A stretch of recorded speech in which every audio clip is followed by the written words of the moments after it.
ராஜயோகம் டிவி நேயர்களுக்கு வணக்கம். நான் உங்கள் அபிநயா. நம்ம ராஜயோகம் டிவியில் தொடர்ந்து ஆன்மீகம் சம்பந்தமாக நிறைய தகவல்களை பார்த்துட்டு வரோம்.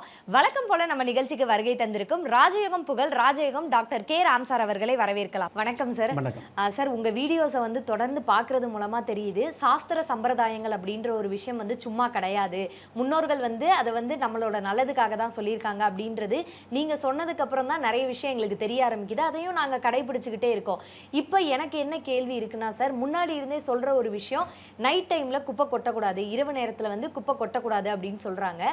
இந்த விஷயம் உண்மையா பொய்யா சார்? குப்பை கொட்டலாமா கொட்டக்கூடாதா? கொட்டினா குடும்பத்துக்கு நல்லதா கெட்டதா சார்? அதாவது சாஸ்திர சம்பிரதாய சம்பந்தப்பட்ட விஷயங்கள் உங்களுடைய வாழ்க்கையில் முன்னேற்றம் அப்படிங்கிற விஷயத்தை முன்னறிவிப்பு இல்லாமல் கொடுக்கக்கூடிய அமைப்பில் தான் இந்த சடங்கு சம்பிரதாய விஷயங்களை சாஸ்திரம் சொல்லி வச்சுருக்குது. அந்த வகையில் ஒவ்வொரு விஷயங்களுக்கும் சாதாரணமாக உட்காந்து சாப்பிட்றதா இருந்தாலும் சரி, அல்லது சாப்பிட்டு படுத்து தூங்குறதா இருந்தாலும் சரி, எந்த திசையில் உட்காந்து சாப்பிடணும், எந்த திசையில் தலை வச்சு தூங்கணும், அதே மாதிரி காலையில் எழுந்தோடனே எந்த நேரத்தில் எழுந்திருக்கணும், எழுந்த உடனே எந்த விஷயத்தை முதல்ல பார்க்கணும், அதே மாதிரி இந்த மாதிரியான விஷயங்களுக்கெல்லாம் அப்பாற்பட்டு பொதுவாகவே சாதாரணமாக குளிக்கிறது கூட எந்த திசையில் நின்று குளிக்கணும், எந்த மாதிரி குளிக்கணுங்கிற விஷயத்தையெல்லாம் நமக்கு சாஸ்திரம் சந்தேகம் இல்லாமல் சத்தியமாக நிச்சயமாக சொல்லி வச்சுக்குது. அப்படிங்கிறது சந்தோஷமான விஷயம். இந்த மாதிரியான தொட்டது தொண்ணூறுக்கும் சடங்கு சம்பிரதாயம் வந்துட்டு இருந்தால் கூட, அதற்கான வாழ்க்கை முறைகளை நம்ம வடிவமைக்கப்பட்டு வச்சுருந்தால் கூட, இதில் இரவு நேரங்களில் மாலை 6 மணிக்கு மேலே குப்பை கொட்டலாமா அப்படிங்கிற கேள்வி நிறைய பேருக்கு இருந்துகிட்டு இருக்குது. இதில் ஒரு விஞ்ஞான ரீதியாக அல்லது முற்போக்கு சிந்தனையாக சொல்லணும் அப்படின்னு கேட்டிங்கன்னா, 6 மணி அப்படிங்கிறது நமக்கு 6 மணி. அதே வெளிநாடுகளில் பார்த்திங்கன்னா அந்த 6 மணி அப்படிங்கிற அளவுகோல் மாறுபடுது. ஆக அந்த 6 மணி அப்படிங்கிற அளவுகோலை அனைத்து மக்களும் கடைப்பிடிக்க முடியாதுங்கிறது உண்மையான விஷயந்தான். இருந்தாலும் இரவு 6 மணிக்கு மேலே வீட்டில் பூஜை அறையில் விளக்கு போட்டதுக்கப்புறம் இந்த குப்பை சம்மந்தப்பட்ட கூலங்களை வெளியில் கொண்டு போகக்கூடாதுங்கிற விஷயத்தை சாஸ்திரம் எதனால் சொல்லி வச்சுருக்குது அப்படின்னா, எந்த ஒரு குடும்பமாக இருந்தாலும், எந்த ஒரு வீடாக இருந்தாலும், எந்த ஒரு ஸ்தாபனமாக இருந்தாலும் அந்த இடத்துல அதிர்ஷ்ட தேவதை அப்படிங்கிற குபேரலட்சுமி இருந்துகிட்டு இருக்கும் அப்படிங்கிறது உண்மை. ஆனால் அதிர்ஷ்ட தேவதை இருக்கக்கூடிய அதே இடத்துல தான், அதே ஸ்தாபனத்தில் தான் துர்தேவதையும் இருக்கும் அப்படிங்கிறது உண்மையான விஷயம். ஆக ஒரு மனுஷாளுக்கு அதிர்ஷ்ட தேவதை மட்டுமே அனுகிரகம் பண்ணினா நல்லதுன்னு எடுக்க முடியாது. துர்தேவதையும் சேர்ந்து உங்களுக்கு அனுகிரகம் செய்யும் பொழுது தான் உங்கள் வாழ்க்கையில் வரக்கூடிய துன்பங்களை தகர்த்தெறியக்கூடிய அல்லது துன்பங்களை துரத்தி அடிக்கக்கூடிய ஒரு வல்லமை அந்த ஜாதகருக்கு கிடைக்கும் அப்படிங்கிறது உண்மை. அந்த மாதிரியான துர்தேவதையை கூட விளக்கு வச்சதுக்கப்புறம் வெளியில் கொண்டு போகக்கூடாது அப்படிங்கிறது. சாதாரணமாக விளக்கு வச்சதுக்கப்புறம் ஒருத்தருக்கு காசு தரக்கூடாது, விளக்கு வச்சதுக்கப்புறம் வெண்மை பொருட்கள் தானம் பண்ணக்கூடாதுன்னு சொல்லுவாங்க. தயிர், பால், அரிசி சம்மந்தப்பட்ட விஷயங்களை இந்த 6 மணிக்கு மேலே வீட்டில் விளக்கு வச்சதுக்கப்புறம் தானம் பண்ணக்கூடாது, அடுத்தவங்களுக்கு கொடுக்கக்கூடாதுன்னு சொல்லுவாங்க. அதே மாதிரி தான் துர்தேவதையின் ஆதிக்கம் நிறைந்த இந்த குப்பையை கூட நீங்கள் 6 மணிக்கு மேலே வெளியில் அப்புறப்படுத்தக்கூடாதுங்கிற விஷயத்தை நமக்கு சாஸ்திரம் சொல்லியிருக்குது. எதுவாக இருந்தாலும் சூரிய உதயம் அப்படிங்கிற உதயத்துக்கு மேலே சூரிய அஸ்தமனம் ஆகிறதுக்கு முன்னாடி, அதாவது சூரியன் மறைகிறதுக்கு முன்னாடி இந்த மாதிரியான விஷயங்களை எல்லாம் செய்கிறது நல்லதுங்கிற விஷயத்தை சொல்லியிருக்குது. 6 மணிக்கு மேலே நீங்கள் குப்பை கூலங்கள் கொட்டுறீங்க அப்படிங்கிறதுக்கு மேலே அந்த குப்பையில் தெரிஞ்சோ தெரியாததோ உபயோகமான பொருள், உபயோகமில்லாத பொருள் குப்பை, ஆனால் உபயோகமான பொருள் அப்படிங்கிறது நல்லதாக இருக்கும் இல்லையா?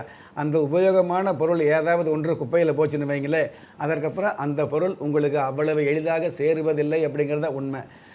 உங்களுக்கு நன்மை தரக்கூடிய ஒரு பொருள் அந்த குப்பையில் போச்சு அப்படின்னா, அது 6 மணிக்கு மேலே அப்புறப்படுத்தினீங்க அப்படின்னா, இரண்டாவதாக அந்த பொருள் வாங்குவதற்கு நிறைய தடைகள் தாமதம் இருக்கும் அப்படிங்கிறது உண்மையான விஷயம்.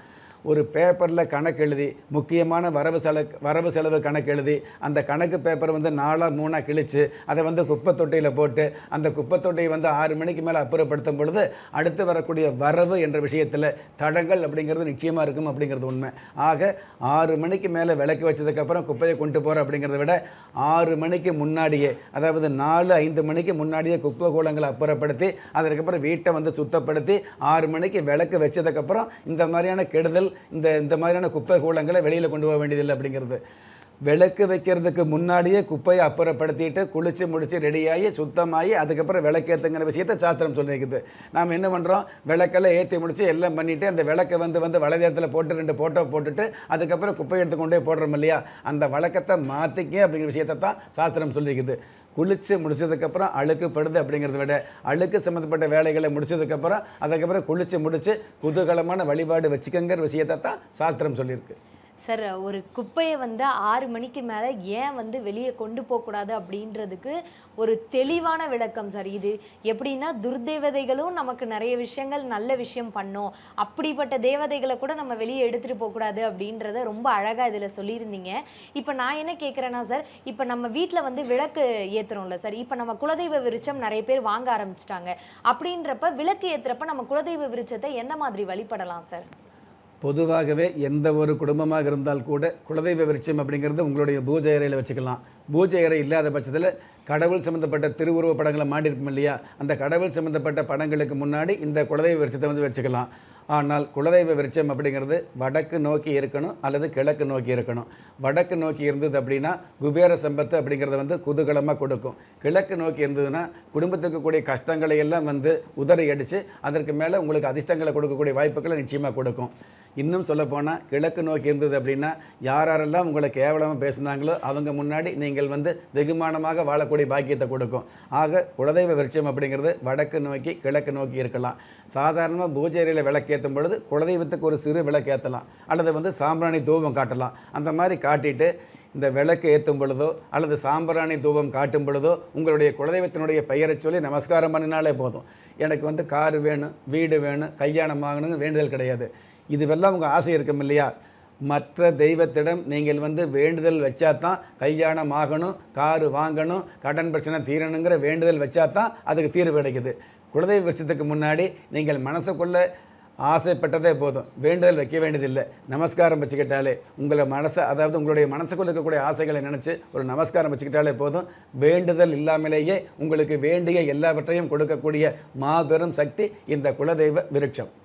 சார், ஒரு 6 மணிக்கு மேலே குப்பை கொட்டலாமா வேண்டாமா அப்படின்னு ஒரு சின்ன கேள்வி தான் சார் கேட்டேன். அதில் என்ன நன்மை இருக்குது அப்படின்றத ரொம்ப அழகாகவும் தெளிவாகவும் சொன்னீங்க. நம்ம குலதெய்வ விருட்சத்தோட வழிபாடு எப்படி இருக்கணுன்றதையும் ரொம்ப தெளிவாக சொன்னீங்க சார். நன்றி. நன்றி. நம்ம ராஜயோகம் டிவியில் புத்தம் புதிய ஆன்மீக தகவல், மாத ராசி பலன், தினப்பல நிகழ்ச்சிகள் ஒளிபரப்பாயிட்டு இருக்கு. அது மட்டும் இல்லாமல் ஒவ்வொரு நாளுமே உங்களுக்கான அதிர்ஷ்ட எண், உங்களுக்கான அதிர்ஷ்ட நிறம், உங்களுக்கான அதிர்ஷ்ட எழுத்துக்கள், இது எல்லாத்துக்கும் மேலே ஒவ்வொரு நாளும் நீங்கள் வழிபட வேண்டிய தெய்வம், இது மாதிரி தெரிஞ்சுக்க வேண்டிய விஷயங்களை உடனுக்குடனே தெரிஞ்சுக்கணும்னு நினச்சிங்கன்னா நம்ம ராஜயோகம் டிவியை லைக் பண்ணுங்க, ஷேர் பண்ணுங்க, சப்ஸ்கிரைப் பண்ணுங்க, மறக்காம பெல் ஐக்கானையும் கிளிக் பண்ணுங்க. திறமை இருந்தும் வறுமையில் வாடுகிறீர்களா? விதியை நொந்து விரக்தியில் இருக்கிறீர்களா? முயற்சிகள் செய்தும் முன்னேற்றம் கிடைக்கவில்லையா? களஸ்திரம் அமையாமல் கவலைப்படுகிறீர்களா? தாய்மையடையாமல் தவித்து நிற்கிறீர்களா? நவரத்தினம் போட்டும் நன்மைகள் கிடைக்கவில்லையா? பெயர் மாற்றம் செய்தும் பிரயோஜனம் இல்லையா? எந்திரத்தை நம்பி மந்திரத்தை சொல்லியும் மாற்றம் கிடைக்கவில்லையா? எண்கணிதத்தை நம்பி எழுத்தை மாற்றியும் ஏற்றம் கிடைக்கவில்லையா? வாஸ்துவை நம்பி வாசலை மாற்றியும் வளம் காணவில்லையா? ஹோமத்தை வளர்த்து யாகத்தை செய்தும் யோகத்தை காணவில்லையா? திரும்பிய பக்கமெல்லாம் திண்டாட்டங்களையே சந்தித்த உங்களை யார் கைவிட்டாலும் ஆன்மீகம் கைவிடாது. ஆம், அண்ட நிழலுமில்லை, ஆதரிக்க யாரும் இல்லாதவர்களை குலதெய்வம் கைவிடுவதில்லை. கிள்ளிக் கிடைக்கக்கூடிய யோகங்களை அள்ளிக் கொடுக்கக்கூடிய ஆன்மீக அற்புதம் குலதெய்வ விருட்சம். திக்கற்ற யாவரும் ஒப்பற்ற பயன்பெற வாங்கி பயனடைவீர். குலதெய்வ விருட்சம். குலதெய்வ விருட்சம், குடும்பமே சுபிட்சம்.